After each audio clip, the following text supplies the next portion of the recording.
Nobody and nothing will affect you again. This isn't just a powerful statement, it's a reality you can create. Imagine a life where you're no longer at the mercy of other people's opinions, the stress of your job, or the daily distractions that often derail your progress. What would it feel like to go through your day with unshakable focus and complete emotional control? The truth is, you can achieve this. The world will always throw challenges at you, but you have the power to control how you respond. By mastering a few key habits, you can eliminate the emotional weight of external pressures and live life on your terms. In this video, I'll share simple, actionable steps to help you become someone who is unfazed by anything, whether it's criticism, stress, or setbacks. You'll learn how to reclaim your inner peace, no matter the storm around you. Get ready to transform your mindset and take control of your life. The moment you apply these strategies, you'll start seeing a shift, and soon you'll realize nothing and nobody will ever affect you again. Stay tuned, because this is just the beginning. Chapter 1. Cut the emotional cord from the world. Most people live their lives constantly reacting to things outside of themselves. Their mood rises and falls with someone else's tone of voice. Their energy crashes based on what they see online. One bad comment, one disappointing text, or one unexpected shift in someone else's behavior can throw their entire day off balance. And what's worse, many of them don't even realize it's happening. They think that this constant emotional swing is normal. It's not. It's the result of being emotionally tied to the world in all the wrong ways. To truly gain control over your life, you need to understand this simple truth. As long as your emotions are wired into what's happening outside of you, you will never be free. You will never feel consistent. You will never have real peace, because what you feel will always depend on what others do, say, or think. And that's no way to live. You need to take those emotional wires, the ones connected to the noise, the opinions, the drama, the expectations, and start pulling them out one by one. Not because you don't care, not because you want to isolate yourself, but because you need to reclaim your power. Because if your emotions are controlled by anything other than your own values, principles, and goals, you'll always be controlled by something unstable. Let's be clear, the world is not going to change just because you're trying to grow. People will continue to say things that bother you. Unexpected problems will still show up. You'll face negativity, judgment, and distraction. That's the nature of the external world. It's inconsistent, chaotic, and out of your control. So your only real option is to stop being so emotionally tied to it. You stop letting it shape how you think and feel. You stop letting it lead your focus. And most importantly, you stop handing over your emotional state like it's something anyone can borrow. The first step is to get honest with yourself about where your emotional energy goes. Not where you say it goes, where it actually goes. How much of your day is spent thinking about what others said? How often do you feel low because of something you saw that had nothing to do with your real life? How many times do you allow your mind to wander into imagined problems, judgments, or comparisons? Every one of those moments is a sign that the emotional cord is still attached. There is no switch you can flip to instantly cut that cord, but you can begin to build awareness of it. You start by observing when it happens. Maybe someone ignores your message and your mind starts spinning. Maybe a coworker says something in a sharp tone and you feel offended. Maybe you scroll through social media and suddenly feel less confident. Catch those moments. Don't judge them, just notice them. They are reminders that something still has access to your emotions that shouldn't. Once you notice those moments, the next step is separation. You don't engage with them emotionally. You don't let them pull you in. You say to yourself, that's theirs, not mine. You create a mental boundary, not to shut down but to take back what belongs to you, your inner calm. That boundary isn't about avoidance, it's about choice. You begin to choose what's worth your emotional energy and what isn't. You choose what deserves space in your head and what doesn't. That one act of choice can change your entire inner world. Think about how much energy you lose daily by giving yourself away to things that have nothing to do with your mission. It's like trying to climb a mountain while being dragged in 10 different directions. No wonder you feel tired even when you haven't done much. Your energy isn't being spent on your goals. It's being spent on managing emotions that were never yours to carry. And when that happens, you don't grow. You don't move. You just survive. That's not the point of life. Cutting the emotional cord doesn't mean becoming emotionless. It means redirecting your emotions toward what actually matters. You stop wasting them on petty reactions and use them instead to fuel your goals, your growth, and your inner discipline. You start to feel powerful, not because the world is quieter, but because you've stopped letting the noise control you. The shift begins when you start living from the inside out, not the outside in. You stop asking, "What's happening around me?" and start asking, "What's happening in me?" That change in perspective gives you space to breathe. You begin to see how many of your problems are not rooted in reality, they're rooted in attachment. You're not stressed because of what someone said. You're stressed because you needed them to say something different. That's attachment. You're not anxious because life is uncertain. You're anxious because you expected it to be a certain way. That's attachment. The solution is detachment, not from life, but from the illusion that everything must go your way. The more you let go of needing things to be a certain way, the more peaceful you become. And in that peace something else grows. Power. Real quiet power. The kind that doesn't flinch when someone else is in a bad mood. The kind that stays grounded even when plans change.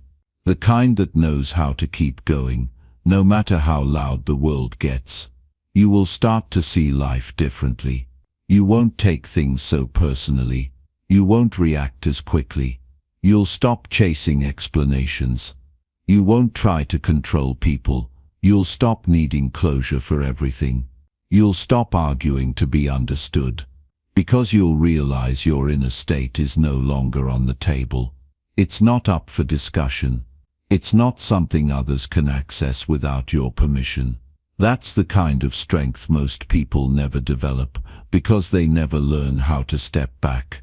They never learn how to pause before reacting. They never create that space between stimulus and response. But you will. Because you're not reading this just to feel good. You're here to change. You're here to reclaim something you may have lost, your emotional independence. You're not going to find peace by fixing the world. You'll find it by fixing your relationship with the world. And the way you fix that relationship is by remembering one powerful truth: nothing outside of you can control what happens inside you unless you allow it. The next time someone disappoints you, stop. Don't respond. Don't overthink. Just notice. The next time you get triggered by something you see or hear, breathe. Don't feed it. Let it pass. You'll be amazed at how quickly your power returns when you stop handing it out so freely. There is no need to explain your peace to anyone. You don't need to justify your calm. You don't owe the world a reaction. You don't have to get involved. You don't have to chase people, fix their moods, prove your worth, or win every debate. You can just let go. And when you do, you'll realize you've always had what you were searching for: clarity, strength, peace. It was just buried beneath too many emotional cords tied to things that were never yours to begin with. This is your turning point. Not a moment of motivation, a moment of transformation. You've seen what happens when you give your emotions to the world. Now you get to see what happens when you keep them for yourself. The difference is night and day. The power is unmatched. And the peace is real. Let the world be what it is. Let people think what they want. Let chaos exist where it will. But as for you, you remain grounded. You remain unshaken. You remain in control. That's the real goal. That's what it means to cut the emotional cord from the world. Not to escape life, but to finally live it on your terms. Chapter 2. Become the observer, not the reactor. Most people go through life without ever learning how to pause. They react instantly to whatever life throws at them. A rude comment, an unexpected situation, a delay, a disagreement. These moments trigger them and they respond without thought, often in ways they later regret. Living this way is exhausting. It keeps people in a constant state of emotional turbulence, bouncing from one external influence to another, never truly grounded, never truly at peace. This kind of living robs people of their inner strength and mental clarity. But there's another way to move through life, one that's calmer, wiser, and infinitely more powerful. It's the way of the observer. Instead of reacting immediately, you learn to step back. You learn to witness your thoughts without letting them control you. You create space between what happens and how you respond. That space becomes your power. In that space, you're no longer a puppet to your emotions. You're in control. When you become the observer, you stop being dragged by every feeling that shows up. You stop being ruled by your first instinct. You begin to see things for what they are, not for what your emotional state turns them into. And when you develop that skill of watching instead of reacting, you gain something very few people ever achieve: emotional freedom. Being the observer doesn't mean being detached from life. It means being deeply aware of life, but not enslaved by it. It means you feel things, but you don't let them dictate your choices. You hear criticism, but you don't crumble. You face stress, but you don't panic. You listen, you process, you think, and then you act. From a place of strength, not weakness. From clarity, not confusion. This isn't something that happens overnight. It takes practice to become an observer. It starts with small moments. Moments where you would normally speak too soon, argue back, or let your anger decide your next move. In those moments, you pause. You take a breath. You ask yourself, what's really happening here? And you wait. You let the initial surge of emotion pass before doing anything. You don't suppress your emotions. You just give yourself time to see them clearly before they turn into behavior. That pause is where your power begins. Because when you don't react, you start to understand. You see your own patterns. You notice how often your reactions are rooted in insecurity, ego, fear, or the need to prove something. You see how many times your anger comes from misunderstanding. You realize how often your anxiety is caused not by the situation, but by your resistance to it. The more you observe, the more you learn, and the more you learn, the less you need to react. When you react, you're a slave to the world. When you observe, you become the master of your mind. Life will always bring pressure, conflict, and unpredictability. That won't change. But your relationship to those things can change. You don't need to resist the world. You need to stop letting it hijack your inner state. You don't need to avoid hard conversations. You need to stop letting every word trigger a defense mechanism. Think about how much regret in your life has come from reacting too quickly. The things you said that didn't need to be said. The decisions you made in frustration. The energy you wasted on things that didn't deserve your attention. All of that can be traced back to one thing: impulse. And impulse is the enemy of growth. It pulls you away from the person you're trying to become. It pushes you into old habits that no longer serve you. But when you practice being the observer, you interrupt that cycle. You slow things down. You stop time for just long enough to make a conscious choice instead of a reactive one. You shift from being someone who is always in motion to someone who moves with intention. That's a powerful change. People will try to provoke you. They'll say things that test your patience. They'll behave in ways that challenge your peace. But your job isn't to fix them. Your job is to stay centered, to protect your energy, to respond with maturity and purpose.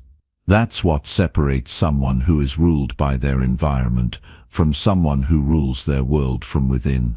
You begin to develop a deep sense of calm, not because life is easy, but because you've learned how to stay calm in the middle of difficulty. That calmness becomes your strength. It shows up in the way you listen instead of interrupt, in the way you ask questions instead of make accusations, in the way you stay silent when you know your words won't improve the situation. You're no longer trying to win every battle. You're trying to win the war within yourself. That's what matters.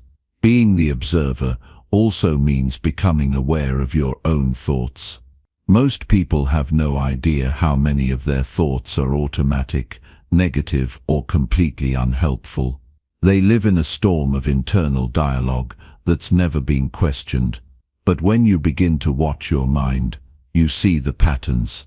You notice the stories you tell yourself. You realize that half the things you believe about yourself or the world were never true. They were just repeated so often that you accepted them without thinking. And that's the beauty of observation. It gives you space to change. It gives you the distance you need to question what no longer serves you. You stop identifying with every thought. You stop assuming that every feeling is a fact. You begin to say, "This is just a thought. I don't have to follow it." And just like that, you break free from years of mental conditioning. You also stop being addicted to drama. When you're no longer reactive, you stop feeding off emotional highs and lows. You become steady. You become grounded. And while others are caught in cycles of conflict, attention-seeking, and emotional outbursts, you rise above it, not in arrogance, but in clarity. You've simply outgrown the need to respond to everything. People might misunderstand your silence. They might mistake your calmness for indifference. That's okay. You're not here to prove anything. You're here to grow. You're here to master your mind. And real growth doesn't always look loud. Sometimes it's quiet. Sometimes it's still. But it's always powerful. Eventually you'll start to notice a shift in how people respond to you. When you don't react, others start to respect your energy. They sense your strength. They feel your stability. And they begin to approach you differently. Not with chaos, but with calm. You create an environment of peace simply by being peace. That's the influence of the observer. You don't need to say much. Your presence says it all. You'll also find that your ability to make better decisions improves dramatically. When you're not reacting from emotion, you think more clearly. You see the bigger picture. You weigh options more carefully. You speak with more intention. That alone can change the direction of your life. The key is consistency. This isn't about being perfect. You will slip. You will react at times. That's human. But the more you return to the role of the observer, the more natural it becomes. You train your mind like a muscle. At first it's hard, but with practice, it becomes automatic. And that's when the real transformation happens. Not when you force peace, but when peace becomes your default. You stop being a victim of every emotional spike. You stop living at the mercy of your past habits. You step into a new way of being, one that's rooted in self-awareness, discipline, and choice. You no longer chase peace. You become it. You no longer search for strength. You are it. All because you made the simple decision to stop reacting and start observing. And in that decision, You reclaim something most people never find, the power to remain unmoved in a world that never stops moving. Chapter 3. Delete the need for validation. You spend your life waiting for someone to tell you that you're good enough. You post, hoping someone will like it. You speak, hoping someone will agree. You succeed, but it's not complete unless someone sees it. Deep down, you're seeking confirmation, not from yourself, but from the outside world. And that is where your peace begins to slip away. Because the moment your self-worth becomes tied to what others see, think, or say, you've given away your power. You've handed over your identity to people who don't know your full story and probably never will. Validation has become a currency in today's world. Every like, every compliment, every nod of approval feels like a small deposit into your confidence. But that kind of confidence doesn't last. It fades the moment the praise stops. The moment you're ignored, the moment someone criticizes you, or even worse, says nothing at all, you begin to shrink. You wonder if you're still enough, if you're still seen, if you're still valuable. And that question eats at you. Not because you're lacking anything, but because you've been trained to believe that your worth needs to be echoed back to you before it's real. You have to unlearn that. You have to let go of the habit of checking every decision, every move, every dream against someone else's opinion. The truth is, you'll never feel fully alive if you keep waiting for others to approve of your life.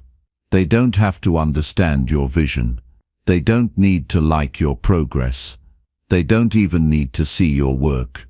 What matters is that you know why you're doing it. That your actions come from a place of purpose, not from a craving for applause. Deleting the need for validation doesn't mean becoming arrogant or dismissive. It means anchoring yourself so deeply in who you are that you don't waver based on someone else's perception. It means waking up and knowing what you want, what you value, and what you're building, regardless of how the world responds. That kind of self-certainty can't be faked. It has to be built, layer by layer, by consistently choosing yourself even when others don't. You have to practice it. When you do something you're proud of, don't rush to share it just to be praised. Sit with it. Feel the internal reward. Remind yourself that it's real, even if no one claps for it. When someone compliments you, accept it with gratitude, but don't depend on it. And when someone ignores or criticizes you, don't crumble. See it as feedback, not a verdict. You're not here to be understood by everyone. You're here to be honest with yourself. Most people won't get it. That's the reality. Your path is yours for a reason. It won't make sense to everyone, and it's not supposed to. Some people will question you. Others will misunderstand you. A few might even resent you. That has nothing to do with you and everything to do with how your presence reflects back their own insecurities. You can't build a free life while carrying the weight of everyone else's approval. You have to put it down. You have to choose your peace over their permission. Every time you pause before acting, because you're thinking, "What will they think of me?" that's a trap. It keeps you small. It limits your expression. It steals your boldness.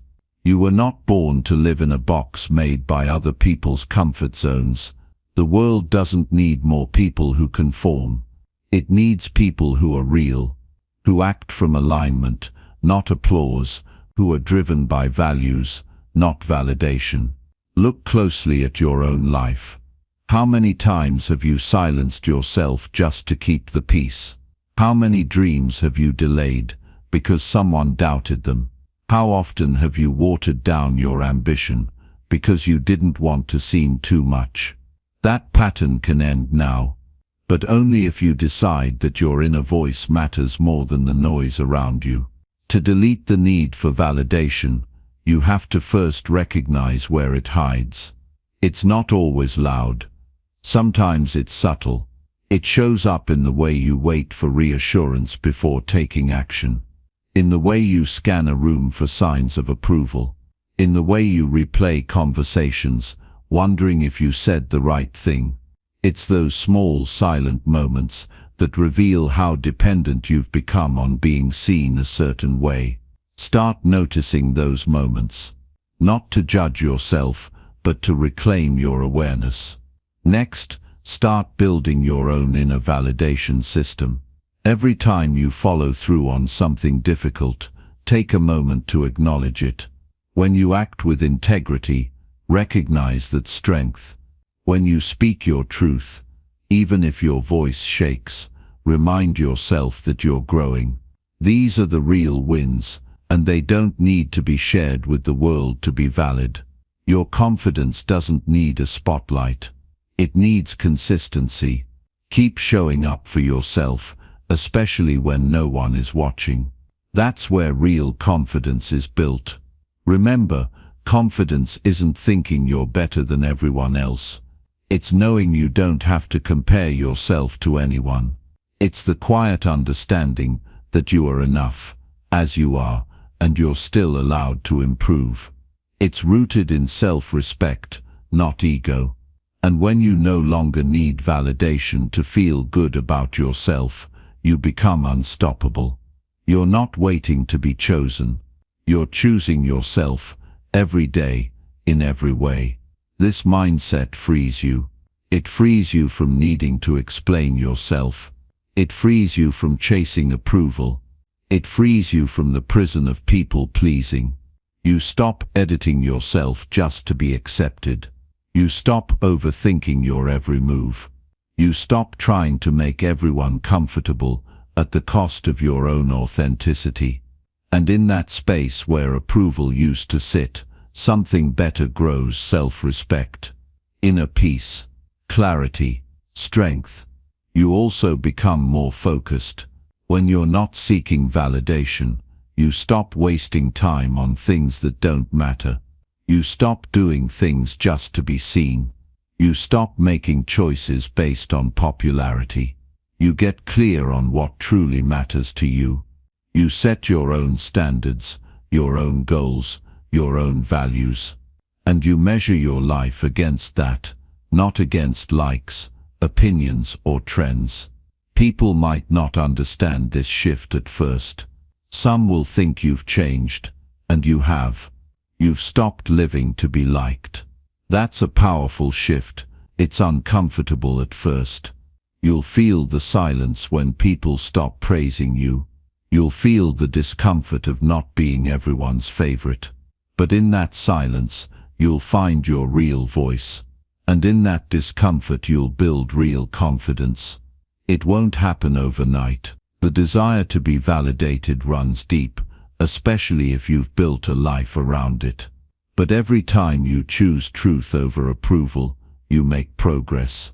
Every time you trust your gut, instead of waiting for permission, you reclaim a little more of your power.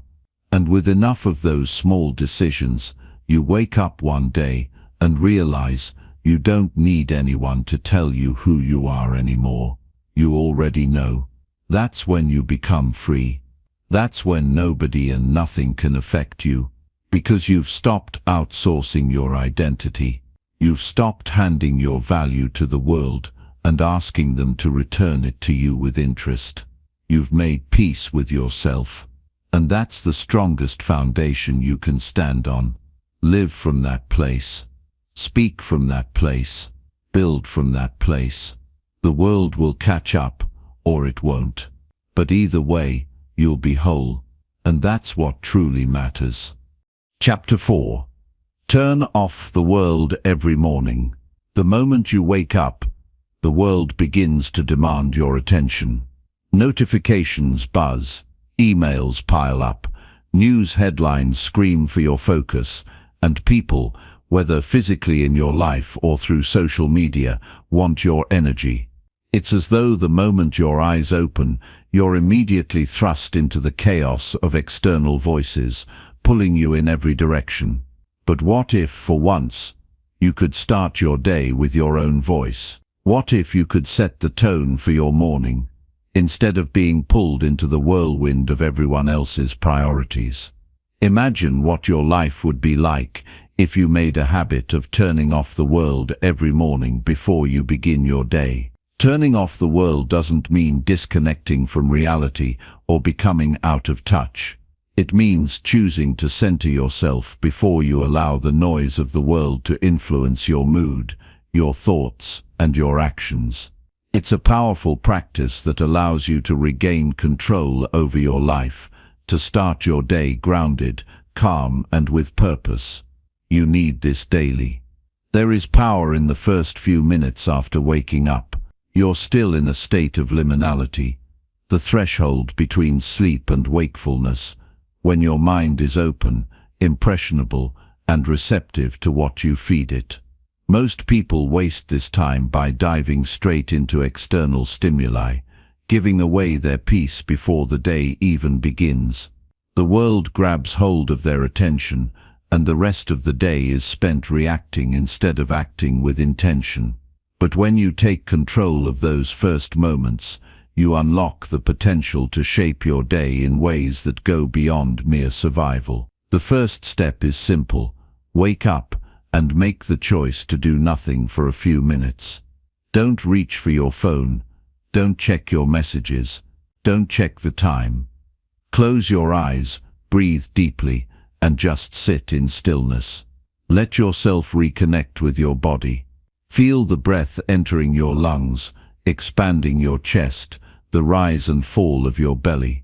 Your body has been through a lot while you've been asleep.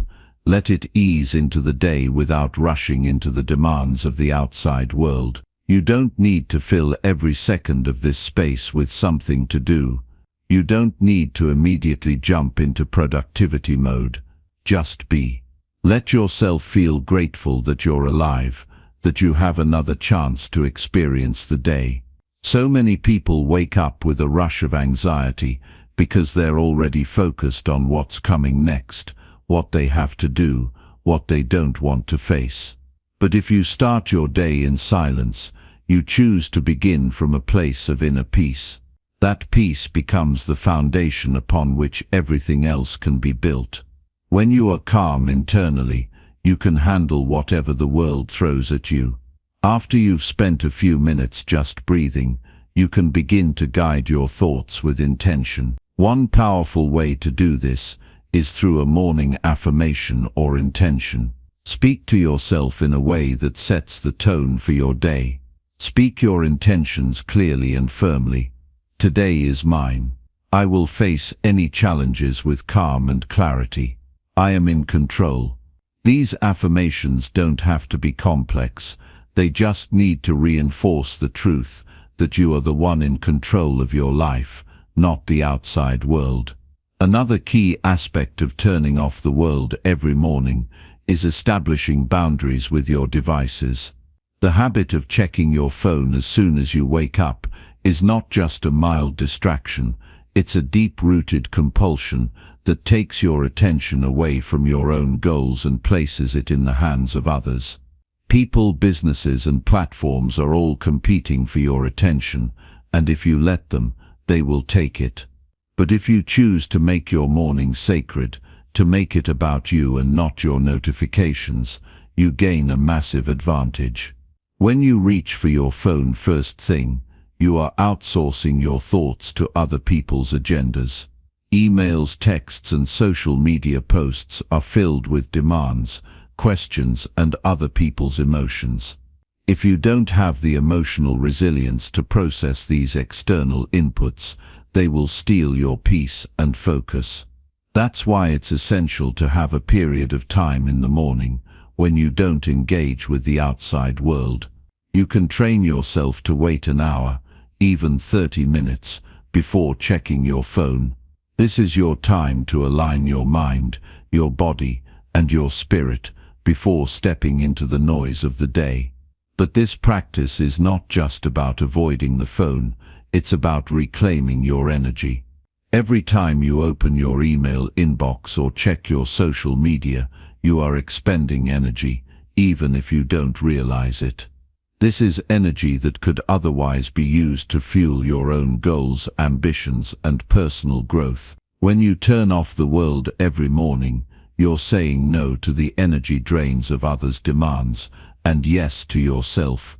You reclaim your energy so that you can use it in ways that truly serve you.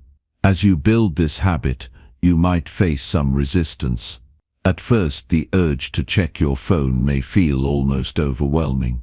You might feel the anxiety of missing out or fear that you're falling behind. But this is just a habit that needs to be rewired. You are training your brain to prioritize your peace over external inputs. The resistance you feel is a signal that you are breaking free from the conditioned patterns that have kept you tethered to the outside world. Keep going. Your peace is more valuable than any notification. Once you've created space for yourself in the morning, consider adding other practices to further solidify this new habit. Meditating for a few minutes can deepen the sense of calm you've cultivated, or perhaps you could take a walk, stretch, or write in a journal. Whatever activity you choose, let it be a practice that nourishes your mind and body, not something that drains or stresses you. This is a time for self-care and self-connection. When you turn off the world every morning, you become the master of your own energy. You stop living reactively, waiting for the world to dictate how you feel. Instead, you step into your day as an active creator, deciding how you want to engage with the world. This shift will transform the way you show up, not only for yourself, but for others. Your mornings are the foundation of your entire day. If you start your day in chaos, you are much more likely to carry that chaos with you. But if you start in stillness, in peace, in alignment, you set yourself up for success. The world can wait for a few moments, but the work you do in those moments will set the tone for everything that follows. As the day progresses, you'll notice that your ability to respond to the world rather than react to it improves. You won't be as affected by the unexpected challenges, the curveballs, or the emotional roller coasters of life. Instead of feeling like a leaf blowing in the wind, you'll feel rooted, steady, and intentional. And when challenges arise, you'll face them with clarity and composure, because you've already set the foundation for a powerful day. So tomorrow morning, when you open your eyes, remember the first few minutes are yours. Don't rush to fill them with noise. Take control of your morning, and in doing so you take control of your life. Start your day by turning off the world and tuning into yourself. This simple yet powerful practice will give you the space you need to live with purpose, with clarity, and with intention every single day. Chapter 5. Train yourself to be emotionless under pressure. Life will push you. It will pull you in directions you never anticipated. It will throw challenges, obstacles, and demands that seem impossible to face. And in those moments, your ability to stay grounded, calm, and collected is one of the most important skills you can develop. To become someone who can face any pressure, whether personal, professional, or emotional, and remain unaffected, is not only a powerful trait, it is one that will shape the way you navigate the world. Training yourself to be emotionless under pressure does not mean suppressing or ignoring your emotions. It does not mean becoming robotic or detached from the world. What it does mean is learning to observe your emotions without becoming consumed by them. It's about taking control of your emotional responses so that you can remain clear-headed and focused, no matter what life throws at you. The first step to mastering this ability is to understand that you are not your emotions. Too often, people identify with their feelings, thinking that their emotions are a reflection of who they are. But emotions are temporary. They come and go like waves in the ocean. They are not permanent, and they certainly do not define you. When you understand this, you take away their power to control you. Emotions, especially in moments of pressure, are often driven by fear, anxiety, frustration, or anger. But these emotions are not facts. They are reactions to external circumstances. When you allow yourself to react without pausing, you give these emotions the power to dictate your actions. Instead, you need to build the habit of stepping back and choosing how to respond. You can feel the emotion without letting it control you. Start by practicing mindfulness in your daily life. Mindfulness is the practice of being fully present in the moment without judgment. When you feel a strong emotion rising, whether it's anger from a heated conversation, anxiety about an upcoming deadline, or frustration in traffic, take a moment to pause. Close your eyes for a brief second, take a deep breath, and allow the emotion to exist without reacting to it. This is the first step in becoming emotionless under pressure, learning to pause before you react. The pause is a powerful tool. It allows you to disconnect from the immediate emotional response and gives you space to decide how to respond. In those moments, you can choose to be calm, to stay grounded, and to act with purpose rather than react out of impulse. This small habit, repeated consistently, can transform the way you handle stressful situations. But it's not just about reacting less, it's about developing emotional resilience. Resilience is the ability to bounce back from setbacks, to remain steadfast in the face of adversity. The more you practice staying calm under pressure, the more resilient you become. Emotional resilience is built through repetition and deliberate practice. It's like training a muscle. The more you use it, the stronger it gets. A great way to strengthen this muscle is through visualization. When you anticipate pressure-filled situations in your life, visualize how you want to react. See yourself staying calm, composed, and in control, no matter what comes your way. When you visualize yourself handling stress with grace and confidence, you are programming your mind to behave that way when faced with real-life challenges. Another key to remaining emotionless under pressure is learning to detach from external outcomes. So often, we allow the fear of failure or disappointment to drive our emotional responses. But the truth is, you can't control the outcomes of every situation. You can only control how you approach them. When you detach yourself from the need for a specific result, you remove the emotional weight that comes with pressure. Instead, you can focus on the process, the actions, and the steps you can take to move forward. This shift in mindset allows you to remain steady, even when the outcome is uncertain. One of the most important aspects of emotional detachment is the ability to stay objective. When you are under pressure, it's easy to become swept up in the emotions of the moment. You might start to feel overwhelmed, stressed, or defeated. But in those moments, ask yourself, what is the objective truth of this situation? When you focus on the facts, rather than the emotions attached to them, you gain clarity. This clarity helps you make better decisions, free from the cloud of emotional turmoil. Additionally, building emotional strength comes from the ability to reframe your thinking. Rather than seeing pressure as something to be avoided, begin to view it as an opportunity to grow. Pressure is a powerful force.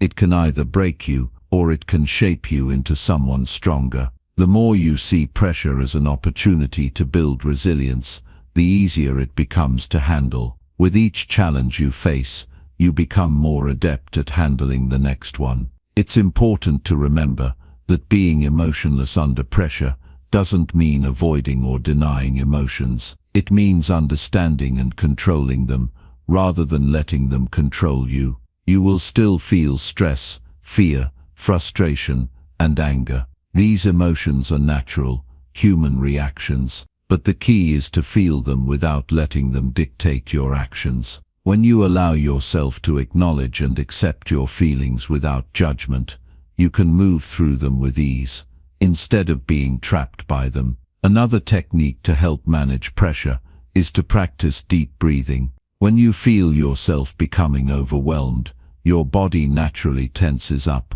and your breath becomes shallow. This physiological response fuels the emotional reaction, making it even harder to remain calm. By consciously slowing your breath and focusing on deep inhales and exhales, you activate your body's relaxation response, which helps to reduce stress and bring your mind back into focus. Breathing exercises are simple but incredibly effective. The next time you're in a high-pressure situation, take a few moments to close your eyes and breathe deeply. Inhale for 4 counts, hold for 4 counts, and exhale for 4 counts. Repeat this for several breaths. You'll be amazed at how quickly your mind and body can calm down. But above all, remember that developing emotional control is a lifelong practice. It's not something that happens overnight. You will slip up, you will react emotionally from time to time, and that's okay. The goal isn't perfection, the goal is to make progress. Each time you train yourself to stay calm under pressure, you strengthen your emotional resilience. With time, it will become second nature. The pressure in life will never stop. It's a constant, but how you respond to it is entirely within your control. The more you practice detaching from your emotions in high-pressure moments, the more you'll find that the world's challenges no longer have the power to knock you off balance. You'll remain steady, focused and unshaken, no matter what life throws at you. So train yourself, be deliberate, build the muscle of emotional control, one moment at a time, and soon you'll realize that nothing, no pressure, no challenge has the power to throw you off course. You'll face each day with the calm and clarity of someone who knows that no matter what comes, you have the strength to remain grounded. Chapter 6. Disengage from drama without feeling guilty. Drama surrounds us. It's an inevitable part of life, whether it's at work, at home, or within our social circles. Sometimes it comes in the form of gossip, petty disagreements, or even ongoing conflict. And if we're being honest with ourselves, it can feel exhausting. It can drain your energy, pull you into situations that serve no real purpose, and leave you feeling emotionally overwhelmed. The challenge, however, is learning to disengage from it all without feeling guilty, as if you're abandoning responsibility or missing out on something important. The first step in disengaging from drama is recognizing that not all battles are worth fighting. In fact, most aren't. Drama is often driven by external chaos and internal insecurity, and people who thrive on it may seek validation, attention, or simply distraction. When you engage in this drama, you're playing into their game, and in the process, you sacrifice your peace, your energy, and your time. But here's the key: you do not owe anyone your emotional bandwidth. You do not owe anyone a front row seat to their chaotic life. You are under no obligation to be pulled into conflict or negativity that doesn't serve your higher goals. The first rule of disengagement is simple but essential. It's okay to walk away. The discomfort you may feel when disengaging from drama, especially when you have been conditioned to stay involved, is often rooted in guilt. You may feel like you're being selfish or neglecting your responsibilities. But here's an important truth: disengaging from drama is not selfish. It is an act of self-preservation. Your energy, time, and emotional well-being are precious, and it's your responsibility to protect them. If you allow drama to consume you, you'll find yourself living a reactive life, constantly putting out fires instead of focusing on your personal growth, your goals, and what really matters. So, how do you disengage from drama without feeling guilty? It starts with understanding that you're not abandoning anyone. When you step away from the noise and chaos, you're actually creating space for healthier, more productive interactions. You are not turning your back on someone, but rather setting a boundary that protects your peace. When you remove yourself from toxic dynamics, you're also sending a subtle but powerful message. You won't tolerate negativity in your life. And that is something you can be proud of. Another key component in disengaging from drama is understanding that it's okay to say no. We live in a culture where people often feel compelled to say yes, to get involved, or to solve everyone's problems. Saying no, however, is an act of strength, not weakness. It's a way of honoring your priorities, your time, and your mental energy. You do not have to justify or explain your decision to anyone. Simply state your boundary and move forward. You do not need to give a detailed explanation or reason. Your time and energy are yours to protect. No is a complete sentence.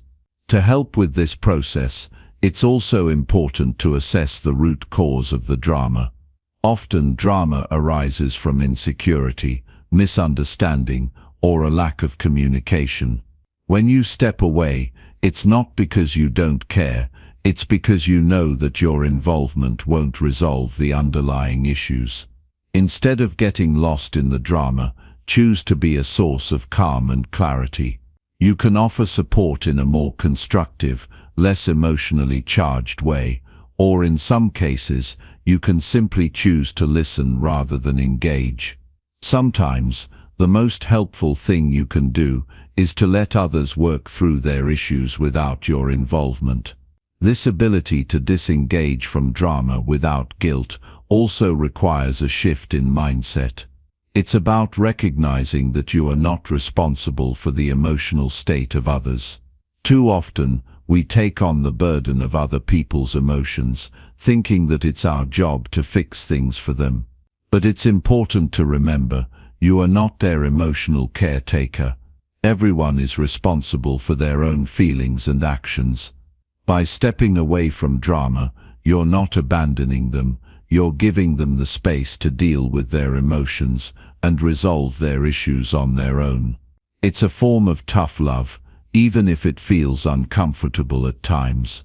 A helpful technique to keep in mind is the art of distraction. This doesn't mean avoiding reality or pretending everything is fine when it's not. Instead, it means choosing to redirect your focus away from the drama and towards something that enriches your life. Instead of getting involved in a heated argument, choose to immerse yourself in an activity that brings you joy or helps you grow, whether that's working on a passion project, exercising, reading, or spending time with loved ones who uplift you. The more you engage in positive, life-affirming activities, the less room there will be for drama to take hold.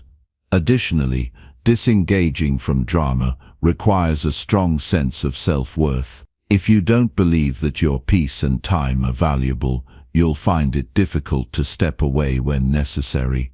But when you recognize that your mental and emotional well-being are worth protecting, you begin to make decisions that reflect that value. You can ask yourself, is this drama worth my energy? Does it align with my values and goals?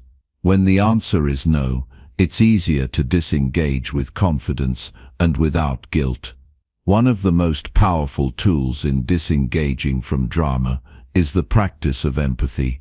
Empathy allows you to understand what others are going through, but it doesn't mean you have to get involved in their struggles. You can offer compassion without absorbing their negativity. Being empathetic doesn't mean becoming enmeshed in someone else's emotional turmoil. Instead, it means acknowledging their pain while maintaining the boundary that protects your emotional health. This balance allows you to be supportive while still maintaining your own peace. Ultimately, disengaging from drama isn't about being cold or uncaring. It's about being intentional with where you direct your attention and energy. It's about recognizing that you have the power to choose which situations deserve your involvement and which ones don't. You are not obligated to become emotionally entangled in every situation that arises. By setting clear boundaries, practicing empathy, and learning to say no, you can create a life where drama no longer dictates your emotional state. As you practice disengaging from drama, it will become easier. The more you prioritize your peace and well-being, the less you will feel guilty for stepping away. And over time, you'll find that your life becomes lighter, your relationships healthier, and your emotional state more stable. The key is remembering that you are not responsible for fixing everyone's problems. Your job is to live in alignment with your values, protect your peace, and continue growing toward the person you are meant to be. Chapter 7. Build the fortress around your mind. The mind is the most powerful tool you possess. It shapes your perceptions, governs your thoughts, and drives your actions. But in today's world, the mind is constantly under attack. It faces distractions, negativity, doubt, and the chaos of external influences. To protect your mental well-being and harness the full potential of your mind, you must build a fortress around it. Building a fortress around your mind isn't a simple task. It requires intentional effort and discipline. It's about creating a mental space that is secure, resilient, and free from unnecessary influence. It's about recognizing that not everything that enters your mind is worth entertaining, and that the thoughts you allow to settle in your consciousness directly impact the quality of your life. When you learn to guard your thoughts, you protect your sense of peace, your self-worth, and your ability to think clearly. The first step in building this fortress is understanding that your mind is a garden. What you plant and nourish in it determines the kind of mental environment you cultivate. If you let negativity and self-doubt take root, your mind will become a toxic space filled with weeds. But if you fill it with positive, empowering thoughts, your mind will flourish. Like a garden, your mind requires attention, care, and regular maintenance. If you neglect it, it becomes cluttered and overrun by negative influences. But when you tend to it regularly, you create a fertile ground for growth and success. This fortress starts with the realization that not everything around you is meant to be internalized. Every day, you are bombarded with information, opinions, and emotional stimuli. From the media to social media, from conversations with friends to the noise of the world, there's a constant stream of messages trying to influence your mind. But you are not obligated to let all of this information seep into your mental space. In fact, you must be selective about what you allow in. This requires awareness. It's about being mindful of what you expose yourself to and recognizing that not all external input is worth absorbing. One way to build this mental fortress is by setting boundaries with the information you consume. You must ask yourself, does this serve my goals? Does this help me grow? Or does it pull me away from my purpose? Is this a thought or idea I want to entertain? When you start asking these questions, you'll realize that a lot of what you've been allowing into your mind is unnecessary noise. Letting go of negative or irrelevant inputs is one of the most powerful ways to strengthen your mental fortress. The next step is to cultivate positive, empowering beliefs. Your beliefs form the foundation of your mental fortress. They determine how you view yourself and the world around you. If your beliefs are weak or negative, your mental fortress will be easily compromised. But when you build strong, positive beliefs, you create a solid foundation that protects your mind from external pressure. Building empowering beliefs requires a shift in perspective. Instead of focusing on what you don't have or what you fear, focus on what you can do and what you've already achieved. Recognize your strengths and abilities and use them as the pillars that support your fortress. You must affirm your worth regularly. You must speak life into yourself. Replace thoughts of inadequacy with thoughts of abundance and potential. This shift in mindset is not an overnight transformation.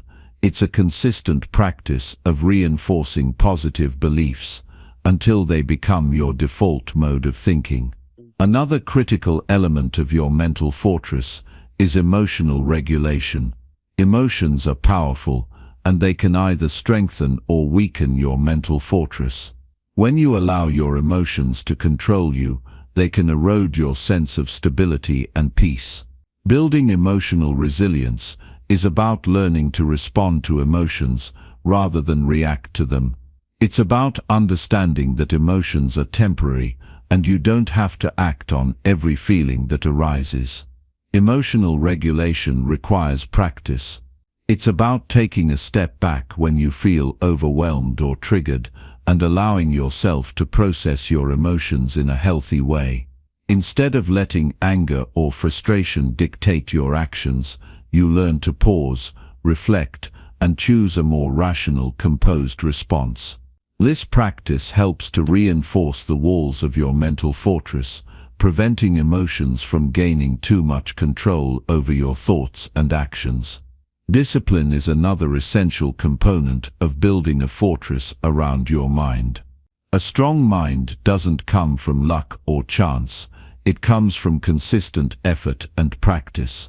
You must develop the discipline to protect your mental space and guard against distractions, negativity, and self-doubt.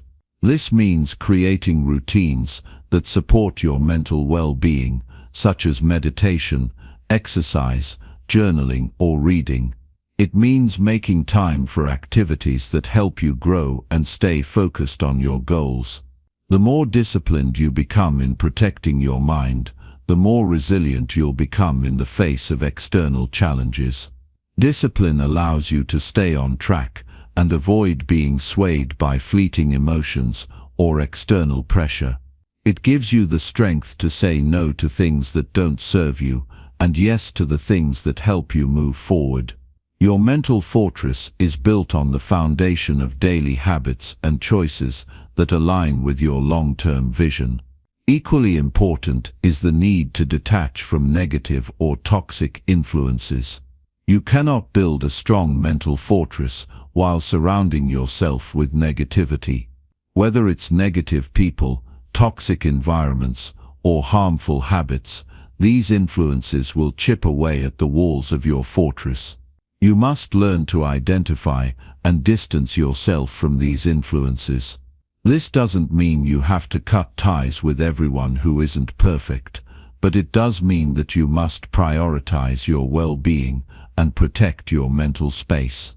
Surround yourself with people who support your growth and encourage your success.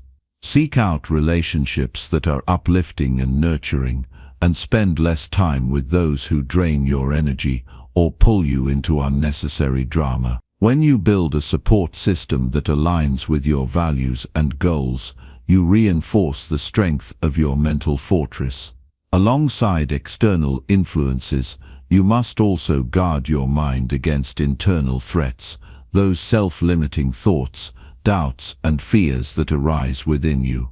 These internal obstacles are just as dangerous as external distractions, and if left unchecked, they can undermine your confidence and hinder your progress. Recognizing these thoughts and reframing them is an important skill in protecting your mind.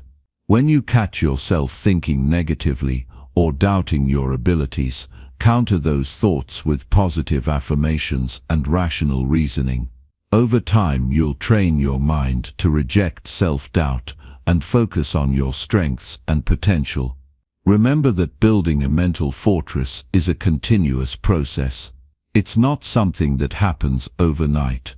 It takes time, patience, and commitment. But as you continue to strengthen your mind, you'll find that you become more resilient, more focused, and more empowered. Your mental fortress will become an unshakable foundation that supports your growth, your success, and your peace of mind. Chapter 8. Turn pain into power on command. Pain is one of the most universal experiences we face as human beings. It can manifest in countless ways: physical, emotional, psychological, But regardless of its form, one thing remains true: pain is inevitable. The real question is not how to avoid pain, but how to transform it into power. How do we take something that has the potential to weaken us and turn it into a force that drives us forward, fuels our growth, and propels us to the next level? Pain, when left unchecked, has the power to break us down, to keep us in a constant state of suffering. It can lead to feelings of helplessness, hopelessness, and self-pity. It can stop us in our tracks, leaving us paralyzed by fear, doubt, and negative emotion. But what if we could change that? What if we could shift our perspective on pain and use it as a catalyst for personal transformation? The first step in turning pain into power is understanding that pain is a natural part of life. It is not something to be feared or avoided, but something to be embraced. Pain is a signal, a sign that something is happening within us or around us that requires our attention. It is not an enemy, but a teacher. When we begin to see pain through this lens, we free ourselves from the victim mentality that often accompanies suffering. We no longer see ourselves as powerless or at the mercy of external circumstances. Instead, we begin to recognize that we have the power to choose how we respond to pain. This power lies in our ability to control our reactions. When pain strikes, our natural instinct is often to recoil, to resist, to fight it off. But resistance only prolongs suffering. The more we resist, the more entrenched the pain becomes in our minds and bodies. Instead of fighting pain, we must learn to accept it. Acceptance is not the same as surrender. It does not mean we simply give in to the pain or let it define us. Rather, it means we acknowledge the pain without judgment, without letting it dictate how we move forward. By accepting pain, we take away its power over us. Once we accept pain, we can begin to channel it. Every painful experience holds within it the potential for growth. Whether it's a physical injury, a breakup, a failure, or the loss of a loved one, pain can teach us valuable lessons about resilience, strength, and perseverance. Instead of focusing on the pain itself, shift your focus to the lesson it offers. Ask yourself, what is this pain trying to teach me? How can this experience help me become a stronger, wiser, and more capable person? For example, let's say you experience a setback in your career. You might feel disappointed, frustrated, or even angry. But instead of dwelling on those negative emotions, ask yourself what you can learn from the situation. Perhaps this setback is an opportunity to refine your skills, to develop a new perspective, or to build the mental toughness required to overcome future challenges. When you reframe pain as a lesson, it transforms from something that holds you back into something that pushes you forward. Another powerful way to turn pain into power is through the practice of gratitude. It might seem counterintuitive to be grateful for pain, but when you cultivate an attitude of gratitude, you shift your energy from negativity to positivity. Gratitude helps you focus on what you have, even when you're experiencing pain. It reminds you of the strengths you possess, the support you have, and the opportunities for growth that pain provides. Gratitude helps you find meaning in suffering, turning it from something random and cruel into something purposeful and transformative. In addition to gratitude, the practice of visualization can also be a powerful tool in turning pain into power. Visualization involves mentally rehearsing the outcomes you desire, even in the face of adversity. When you experience pain, whether physical or emotional, visualize yourself overcoming it. Picture yourself growing stronger, more resilient, and more capable as a result of your struggle. Visualization helps you stay focused on the future, on the potential that lies beyond the pain. It reminds you that pain is not the end of the story, but rather a chapter in your journey. One of the most important aspects of turning pain into power is learning to reframe your beliefs about yourself. Pain can often trigger feelings of inadequacy or self-doubt. We may begin to question our worth or our ability to cope with challenges. But these negative beliefs only reinforce the pain, making it harder to break free from its grip. Instead of seeing yourself as a victim of circumstances, choose to see yourself as a powerful individual capable of overcoming any obstacle. To do this, start by cultivating a mindset of self-compassion. Be kind to yourself during times of pain, and remind yourself that suffering is a part of the human experience. Allow yourself to feel your emotions without judgment, but also remind yourself that you are not defined by your pain. You are defined by how you respond to it. By practicing self-compassion, you reinforce the belief that you are strong enough to handle whatever comes your way. Another key to turning pain into power is the ability to take action. Often, when we are in pain, we become paralyzed. We retreat into ourselves, hoping the pain will somehow go away on its own. But action is one of the most powerful ways to regain control over your situation. Even if the action you take is small, it helps you break free from the grip of pain and shift your focus from what's wrong to what you can do. Taking action reminds you that you are not helpless. You have the power to make choices and to shape your own reality, regardless of the circumstances. When you act in spite of pain, you build mental toughness. You prove to yourself that you can endure hardship and come out stronger on the other side. This strengthens your resilience and prepares you for future challenges. Every time you face pain and choose to take action, you reinforce the belief that you can turn any situation to your advantage.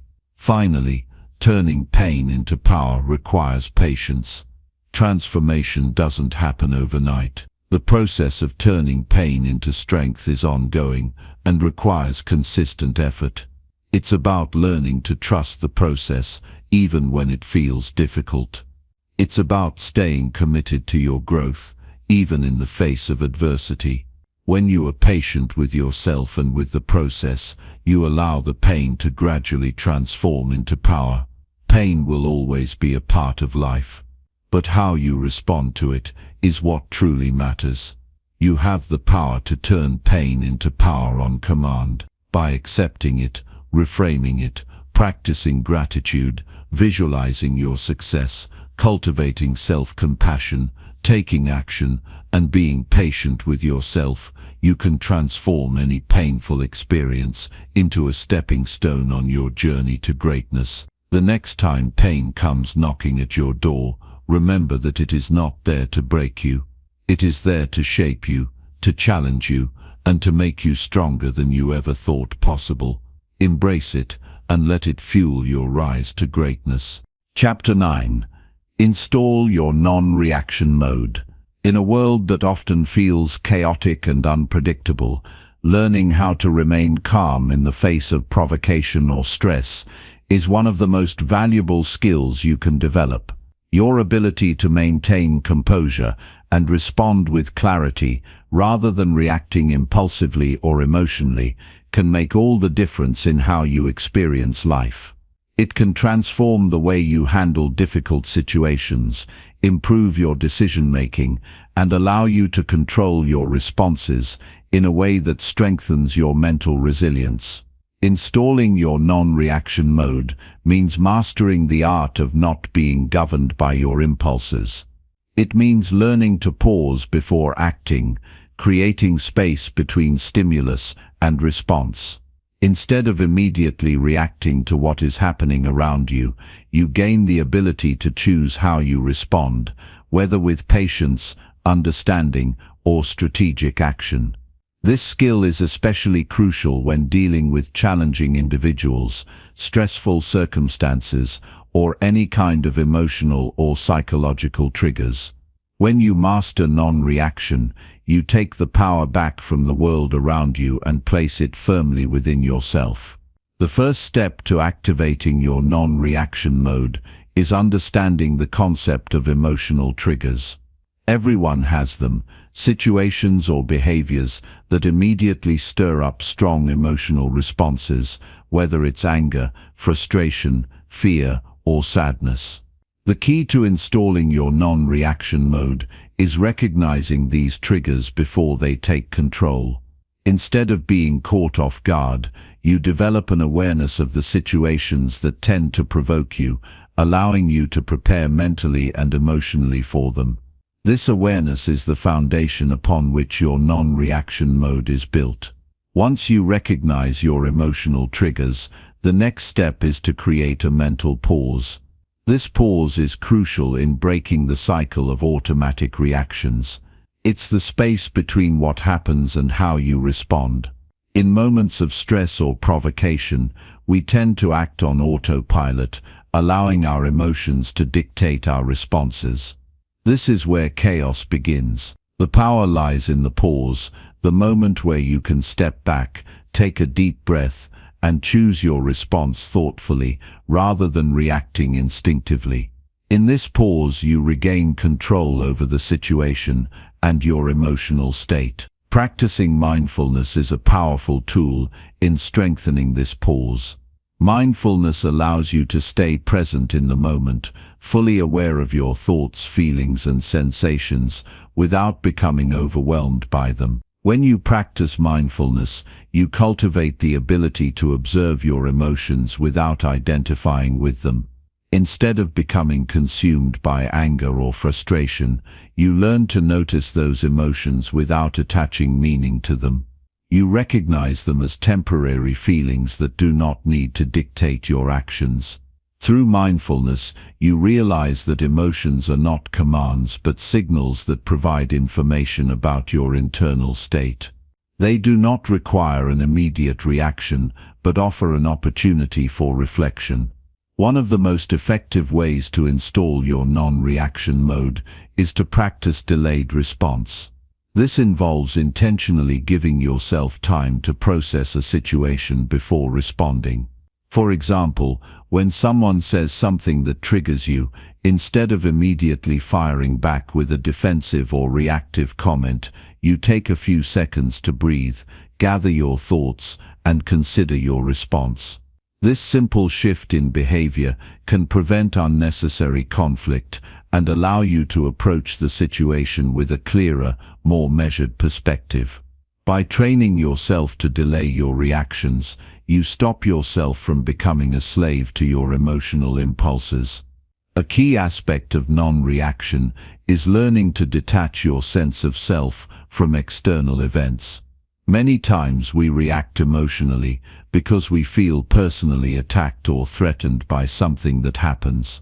However, when you develop emotional detachment, you can view situations from a more objective standpoint. You recognize that what others say or do does not define who you are. You are not responsible for how others behave, nor should their actions dictate your emotional state. This shift in perspective allows you to remain centered and grounded, regardless of what is happening around you.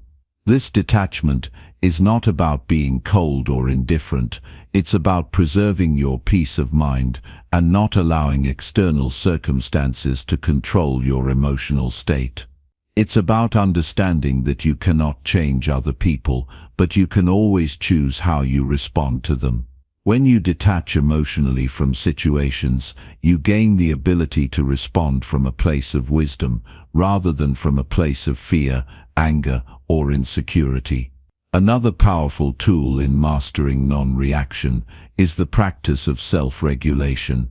This involves learning to control your internal state, even in the face of external chaos. When you practice self-regulation, you become less affected by external events and more in control of how you feel and react.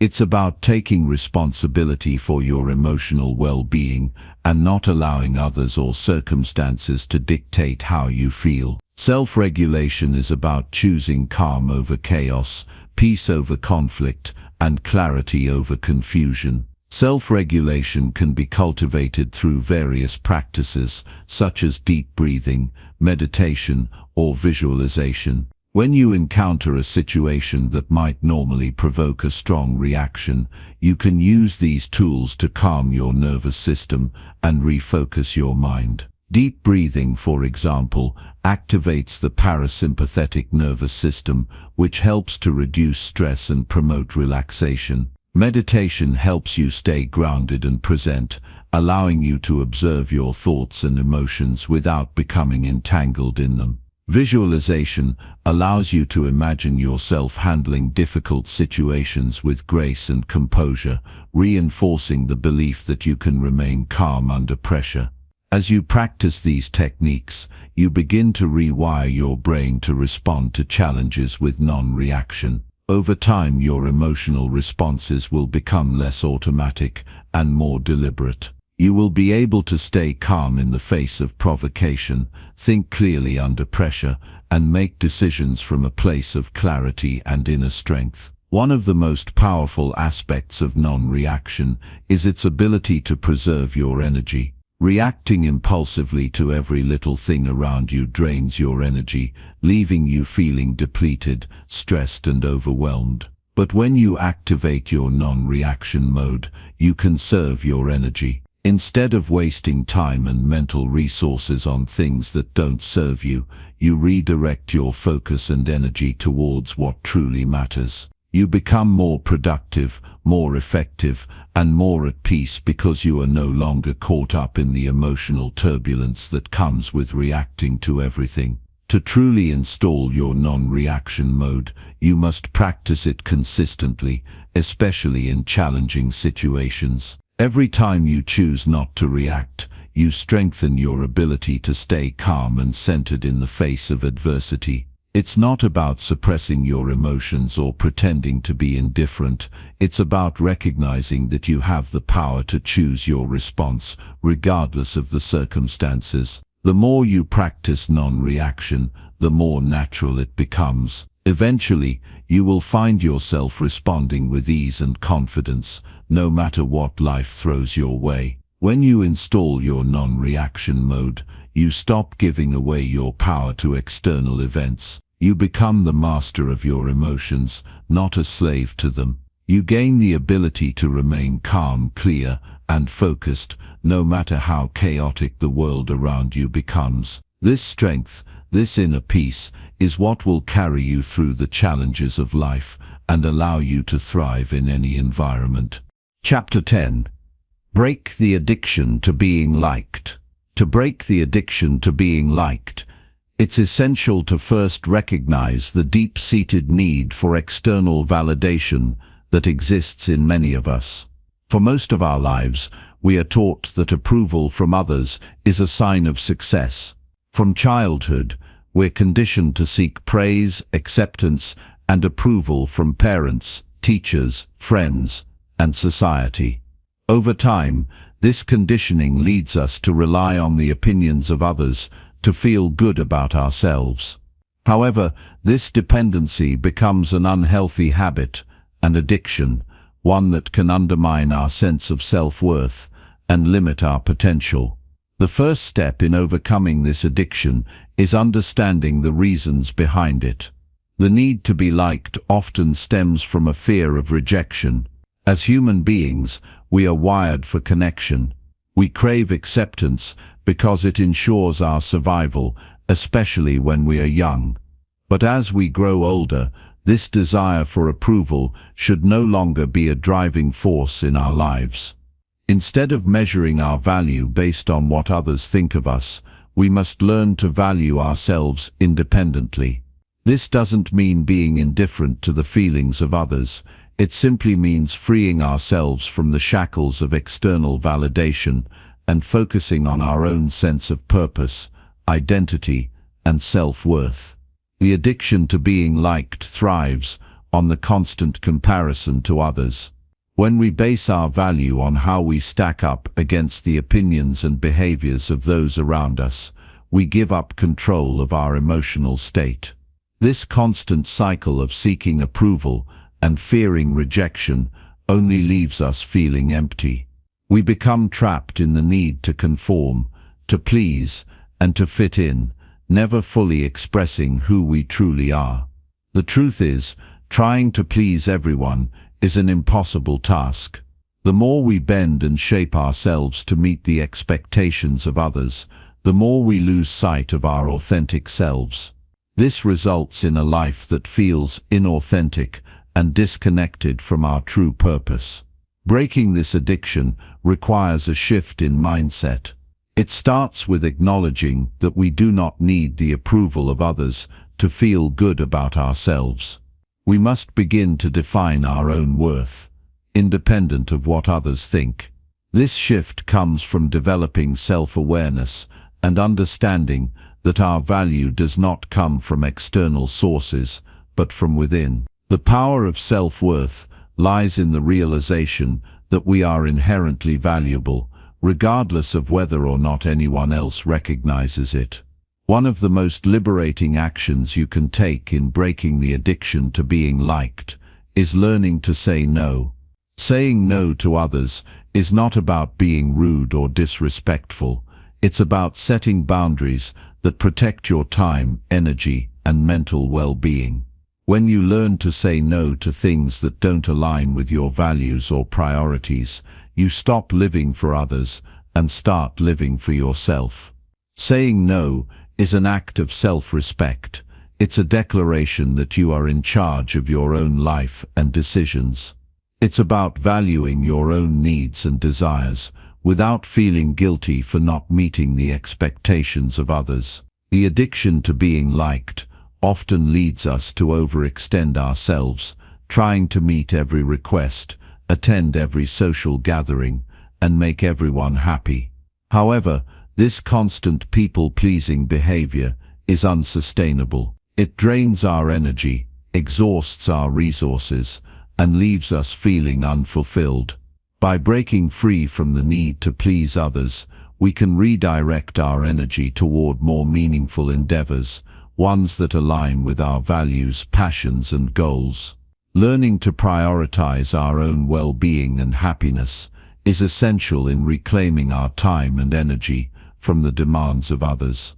Another crucial aspect of breaking this addiction is developing resilience to criticism. When we are addicted to being liked, we often take criticism personally, seeing it as a reflection of our worth. However, criticism is an inevitable part of life. No matter how hard we try, there will always be people who disagree with us, criticize our actions, or find fault with our decisions. The key is to not internalize their opinions as truths about who we are. Instead, we must learn to view criticism objectively, using it as an opportunity for growth rather than as a personal attack. This shift in perspective is not easy, but it is necessary for breaking the cycle of seeking validation from others. When we stop internalizing the opinions of others, we free ourselves from the emotional weight that comes with trying to please everyone. We become more resilient in the face of negativity, more confident in our decisions, and more focused on our own growth and development. Furthermore, breaking the addiction to being liked requires us to embrace discomfort. It's natural to want to be accepted and appreciated, but growth often happens outside of our comfort zones. The fear of rejection and the desire to be liked can hold us back from taking risks and stepping into new opportunities. Whether it's starting a new business, expressing an unpopular opinion, or pursuing a passion that others don't understand, the fear of being judged can paralyze us. To break free from this fear, we must be willing to embrace discomfort and face the possibility of rejection head-on. It's important to recognize that not everyone will like us, and that's okay. We don't need everyone's approval to feel good about ourselves. When we stop seeking external validation, we allow ourselves to pursue what truly matters to us, without worrying about how others perceive us.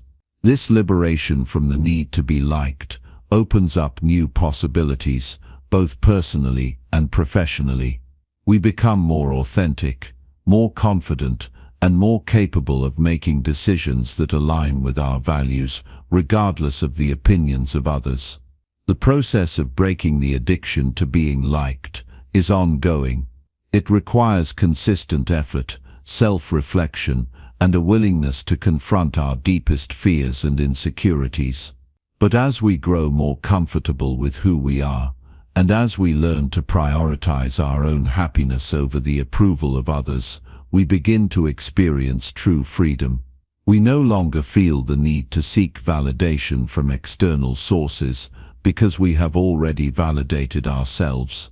We stand firm in our own worth, no longer swayed by the opinions of others.